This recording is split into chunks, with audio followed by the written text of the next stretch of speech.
Sore mulai merebahkan boyoknya, sementara bintang-bintang malam mulai berkelip manja.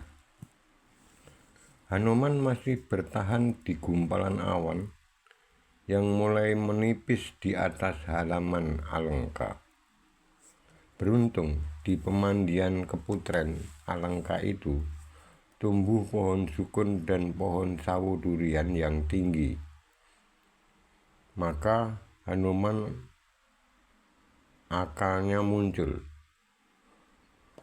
Dia memutuskan untuk menciptakan pusaran angin di area Keputren supaya daun pepohonan bergesekan srek sehingga ketika nanti ia melompat ke pohon sawo durian atau sukun, suara gesekan tubuhnya dengan daun pohon itu jadi samar.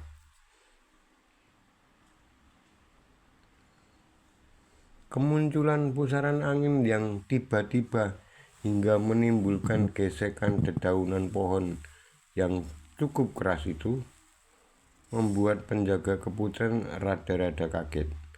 Tapi segera sang penjaga menenangkan pikirannya bahwa kejadian pusaran angin itu karena mulai tiba pergantian musim. Ya, sebentar lagi memasuki musim kemarau, jadi wajar ada angin seperti itu, pikirnya. Tapi beda dengan apa yang dipikirkan Sinta, karena api pelita belancongnya sampai mati tersapu pusaran angin, dan dia harus menyalakan lagi beberapa kali. Ada apa ini? Batin dan pikiran Sinta curiga. Sementara itu putri-putri Keputren satu persatu keluar rumah, celingak-celinguk mengamati suasana taman. Dan salah satu wanita ada yang melontarkan tanya kepada penjaga. Ada angin lesus ya? Tanyanya dan disaut sang penjaga taman. Iya, Ndoro Ayu. Tapi aman, tidak ada yang rontok ataupun rusak. Biasanya pergantian musim biasanya memang seperti ini. Silakan masuk dan istirahat lagi, kata salah satu penjaga taman itu. Sementara itu dari atas pohon sukun, Hanuman terus memetakan ruang dan situasi lokasi Taman Keputren. Suasana taman kembali tenang dan beberapa ekor jangkrik mulai bernyanyi krik krik krik krik gitu. Setelah suasana kembali tenang dan para penjaga sudah mulai rebahan di tikar, Hanuman meluncur turun ke tanah dan mengendap-endap mendekati gedung tempat Sinta disekap. Hanuman melihat Dewi Sinta yang sedang berusaha menyalakan belancong. Dia mendekat dan memanggil Sinta. Ibu, ibu, ibu, Shh, ibu Kanjeng, ibu, Gusti Sinta, ucap Hanuman lirih tapi terdengar oleh Sinta. Siapa yang memanggil namaku Gusti Sinta? Pikir Dewi Sinta sambil celingukan ke sana kemari mencari sumber suara yang memanggilnya itu. Kemudian dia melihat wajah Hanuman. Kamu yang memanggil saya? Kamu dari mana dan untuk tujuan apa memanggil saya? Tanya Sinta. Ya, Kanjeng Ibu. Nama saya Hanuman, diutus oleh Sang Prabu Ramawijaya untuk menyampaikan sesuatu pada ibu, kata Hanuman terbata-bata sambil mengatur nafasnya. Sinta tidak langsung percaya. Jangan-jangan ini utusan Rahwana yang ngaku-ngaku utusan Ramawijaya suaminya. Bukti kamu utusan suamiku apa? Kata Sinta.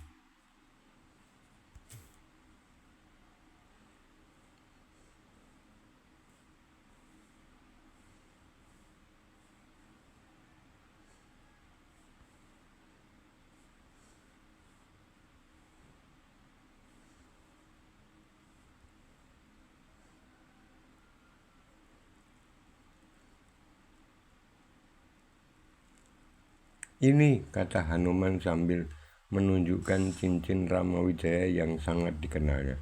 Oh, ucap Sinta seolah tidak percaya jika suaminya bisa berhasil mengirimkan utusan sampai ke Alengka. Beberapa waktu suasana hening dan hanya suara angin malam serta jangkrik menghiasi. Terima kasih, pusaka Prabu sudah Kanjeng Ibu terima dan saya segera pamit, ucap Hanuman. Tunggu, sebentar, jangan buru-buru pergi. Saya akan titipkan sesuatu padamu untuk suamiku, agar dia percaya jika kamu sudah bertemu denganku, kata Sinta sembari mencopot cundamani atau hiasan rambutnya lalu diberikan pada Hanuman. Katakan pada beliau saya sehat, selamat dan tetap menjaga martabat, kata Sinta. Sendika dawuh Kanjeng Ibu, saya segera pamit. Bus. Hanuman segera melesat ke awan malam ditaburi bintang-bintang menuju Ayodhya untuk menemui Prabu Ramawijaya. Sepeninggal Hanuman, Dewi Sinta masuk dalam rumah dan mengecilkan penerangan pelita. Kemudian dia rebahan di tempat tidur sembari tangan kirinya menggenggam Rama Mudrika atau cincin dari Ramawijaya itu. Sesekali ia mengamatinya, kemudian diselipkan di kain dadanya. Kamu menemaniku tidur malam ini, batin Dewi Sinta. Lalu malam pun menina bubukan dengan kedamaian. Di gedung lain tempat calon permaisuri Rawana tampak suasana temaram. Calon permaisuri Rawana itu sedang masgul kesal karena sore tadi dia sempat beradu mulut dengan Rawana terkait dengan keberadaan Dewi Sinta.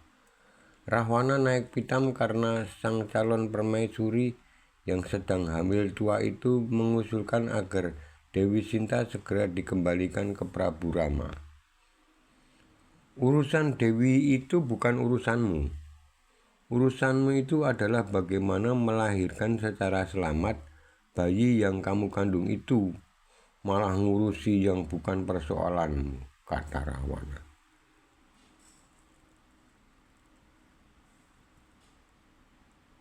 Kalimat itulah yang bikin calon permaisuri itu murung. Sementara itu di Ayodhya, Sang Prabu Ramawijaya sedang menikmati malam bertabur bintang di halaman rumahnya. Beliau duduk dan sesekali matanya menembus gugusan bintang-bintang sambil mengamati bintang kemintang.